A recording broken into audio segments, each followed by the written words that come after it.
forget to subscribe my channel Hang Duk Mana. Sas. Assalamualaikum, selamat datang lagi ke channel Hang Duk Mana. Mari kita dengar respon Datuk Kamal Amir terhadap isu apa? Lepas 4 tahun baru dapat panggilan top 5 bersatu MP Gua Musang. Saya baca sikit kat sini. 5 pemimpin tertinggi bersatu telah menghubungi saya semalam, termasuk Presiden Parti, tetapi saya tidak bersedia untuk menjelaskan butiran panggilan itu. Okey, mari kita dengar respon Datuk Kamal Amir. Dia akan kita komen macam biasa. Akhirnya setelah sekian lama, ahli Parlimen Gua Musang, Saudara Muhammad Azizi Abu Naim, setelah diam diri begitu lama, orang berhubung semua, dia pun mula buka mulut. Kenapa dia meninggalkan sokongannya kepada Perikatan Nasional dan mengalihkan sokongan pada Kerajaan Perpaduan. Ini bukan soal ada ada orang mimah, bukan soal tekanan katanya. Tapi sebab dia merasakan selepas, ini menurut kata Azizi, dia kata selepas dia mengambil keputusan untuk mengalihkan sokongan pada Sultan Ibrahim, barulah Presiden Parti menghubungi dia. Barulah kawan-kawan dia dalam kumpulan Pakatan Perikatan Nasional yang mau bertanya khabar. Selama hari ini sepi. Jadi dia kata dia menerima panggilan daripada 5 pemimpin tertinggi bersatu, termasuklah Presiden Parti Tan Sri Muhyiddin semalam. Namun dia tidak bersedia untuk mendedahkan secara perinci. 5 pemimpin tertinggi bersatu menghubungi saya, termasuk Presiden Parti, tapi saya tak bersedia untuk menjelaskan butirannya. Saya menerima panggilan mereka selepas 4 tahun.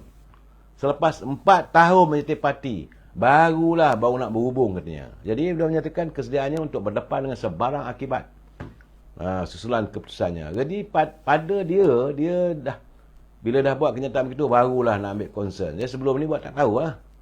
Jadi dia kata apa yang dilakukan, mendapat sokongan daripada keluarganya dan sebagainya.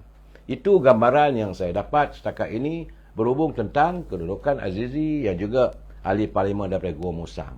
Itu macam mana kata Tan Sri Shari Samad lah. Itulah kelemahan pemimpin daripada Perikatan Nasional. Ahli-ahli mereka, dia buat tak tahu je. Itu memang saya berbual dengan teman-teman. Tengah hari tadi juga teman saya bertanya. Dia kata memang itu perangainya, dia kata. Sombong, angkuh, bila dia berjawatan, dia tak pedulikan orang. Tapi bila dalam keadaan terdesak, barulah nak cari kawan. Barulah kawan pun dianggap, lawan pun dianggap kawan. Itu keadaannya saudara. Tan Sri Shari Samad, dia kata sokongan 4 ahli Parlimen Perikatan Nasional tidak akan beralih sekiranya tanggungjawab sebagai Ketua Pembangkang digalas oleh pengusinya Tan Sri Muhyiddin. Jadi selaku bekas Ketua UMNO bahagian Johor Bahru, Tan Sri Shari Samad, dia kata jika Tan Sri Muhyiddin sendiri mengisi jawatan sebagai Ketua Pembangkang, tentulah beliau dapat benar-benar memimpin ahli-ahli Parlimen Perikatan Nasional dalam Parlimen.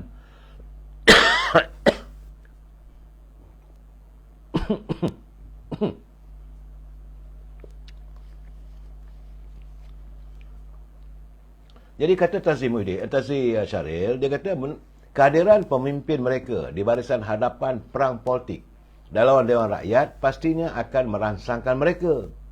Jadi sebab itu katanya, satu sebab mengapa ahli-ahli Parlimen Parti itu dengan tidak segan silu beralih sokongan pada kerajaan.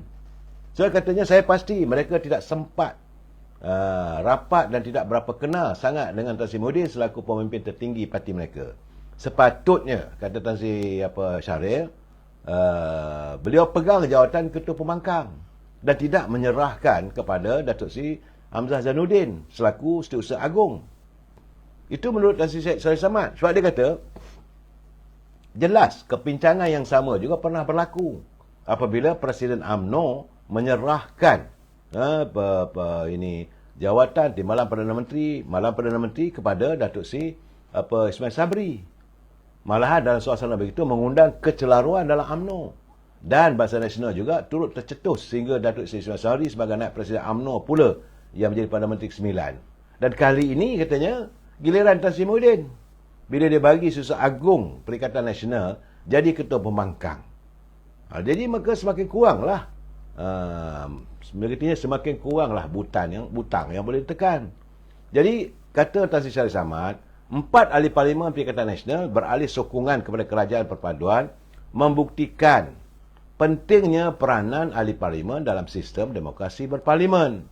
Mereka bukan saja menyatakan sokongan pada kerajaan, tapi telah meminta beralih tempat duduk keluar dari blok pembangkang. Jadi secara mutlaknya, kata Tan Sri Syahrir, mereka tidak lagi dalam blok pembangkang. Dan kalaupun bukan dalam blok kerajaan, taraf mereka adalah sebagai ahli parlimen bebas. Dia katanya pemimpin tertinggi parti-parti pembangkang, terutamanya PAS dan Bersatu, pada zahirnya mereka tidak sangat melihat parlimen sebagai institusi terpenting dalam sistem politik negara. Bagi saya, kata Tan Sri Syahrir, dia kata, inilah satu kelemahan Perikatan Nasional sehingga membuka ruang kepada ahli-ahli parlimen mereka beralih sokongan. Kepimpinan politik bukan hanya di peringkat parti. Kepimpinan itu juga perlu dilihat dan dirasai di dalam parlimen.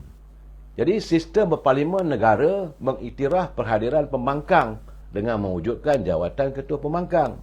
Jawatan ini bukan saja lengkap dengan allowance, pejabat dan kaki tangan, bahkan mempunyai kedudukan tinggi dari segi protokol. Tapi jawatan itu serah pada Datuk Seri Hamzah Zainuddin. Itulah kesilapannya. Dan sekarang ni saudara, jadi terpulanglah. Bagaimanapun saya menerima juga ini cerita khabar, tapi ini belum disahkan. Katanya di Melaka ada segerombolan ahli-ahli Bersatu sudah pun bersedia untuk kembali pada UMNO. Tapi sejauh mana mereka akan diterima semula, wallahu a'lam bissawab.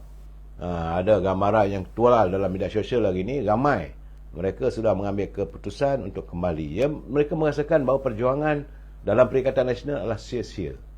Saya tak mau komen lebih daripada itu, saudara. Okey, tuan-tuan, saya baca detail lagi kat sini. Saya menerima panggilan mereka selepas 4 tahun menyertai parti itu, katanya lapu akhbar harian berbahasa Inggeris itu. Menurut NST, Azizi menyatakan kesediaan untuk menghadapi sebarang kemungkinan akibat atas keputusan itu. Saya membuat keputusan ini untuk kepentingan rakyat di kawasan saya. Saya harap pengundi faham dan saya serahkan kepada mereka untuk menilai saya kerana kajian saya di parlimen juga adalah atas kepercayaan mereka, katanya. Azizi juga menegaskan bahawa walaupun dia telah meminta untuk menukar tempat duduknya di Dewan Rakyat bersama 3 ahli parlimen Bersatu, namun dia akan kekal menjadi sebahagian daripada wakil pembangkang.